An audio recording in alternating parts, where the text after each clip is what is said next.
I'm Tanya Pinto, and I'm the founder of Baal Dan Charities.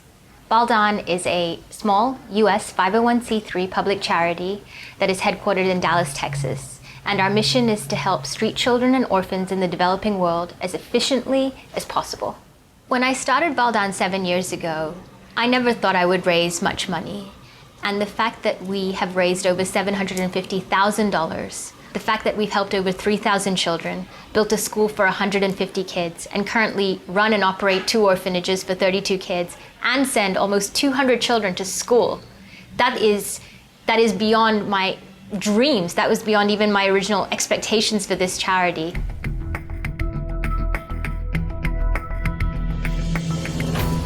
I started my own charity because I really wanted to do something to help children in the developing world, and I wanted to be able to make a difference.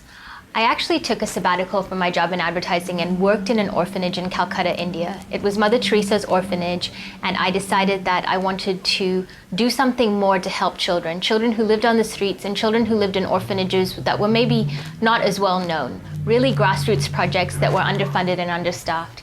And so I started this charity right here in Dallas, raising money mostly from friends, family, and co-workers. And I thought maybe I'd raise a few $1,000s to help a few children living in orphanages and maybe buy them new cots and blankets and supplies.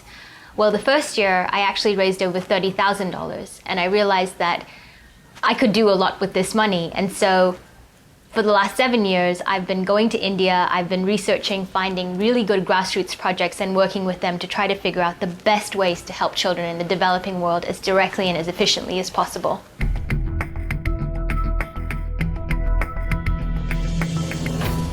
While I was in sabbatical in India, I was in the town of Darjeeling. And one morning I was sitting in a little cafe and a little boy came up to me and he was begging. And Darjeeling was quite cold, especially early in the morning. And this little child was wearing just no shoes, little torn pants, and a t-shirt. And I asked him if he wanted something to eat or drink. And he looked at me and he said, "Yes, I'd like some black coffee."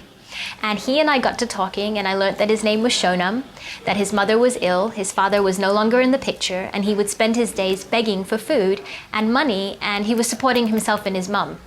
And he was so articulate and so bright, and even had this amazing sense of humor. And I just thought to myself, what could he be if he had the chance to go to school? Why are there so many children like this who are street children? What could they be? There's so much potential. And that was the moment. That was the moment where I couldn't look away, and I knew I had to do something.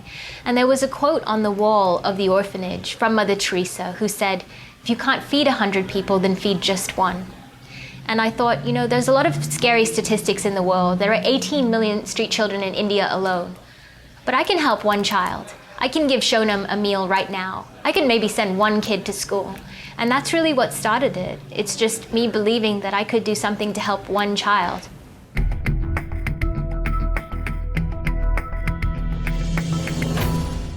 Baal Dan's philosophy is very simple. It's actually based on the concept of leverage.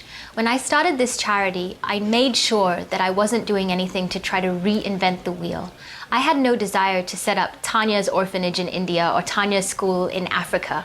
I wanted to really leverage as many resources as I could, not just in the business planning of Baal Dan and the fundraising, but also on the ground in the developing world.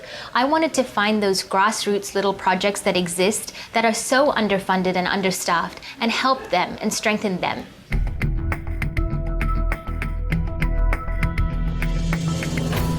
Baal Dan's model is actually pretty simple. It all starts with finding the projects. First, we conduct a rigorous search to identify and select our grassroots partners. After that, we assess their needs, we fundraise, we provide them with grants, and every year we conduct an audit to make sure that the funds were appropriately used. And last, we make sure that we take lots of photos and videos and report back to our donors on exactly where their donation was used. So that's our model in a nutshell. It's very simple, it's very transparent. It's all based on the relationship with the partner organization, but it's also based with communicating with our donors in a really simple way, in a really efficient way of how their money was used such that they'll be inspired to give again. I think what sets Baal Dan apart the most is that we've done the heavy lifting. I've done the hard work, along with my team, of finding those partners on the ground that are helping the most vulnerable children, that are not corrupt, that are in it for the long haul, that are there to do the right thing. So when you give to Baal Dan, your money is reaching them. It really is going to change lives across the world for children who need it the most.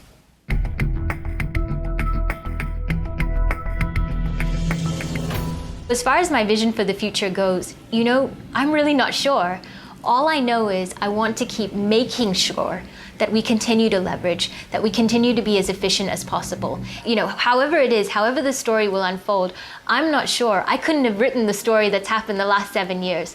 All I know is that I remain in a state of openness. I think a lot of this has happened through grace. I think a lot of this has happened through the belief of others that we really are trying to make a difference and that this thing called Baal Dan is special. And I look forward to seeing where it's going to go. I don't have an agenda. I keep trying to always stay true to my original purpose and my inspiration, which was if you can't feed 100 people, feed just one.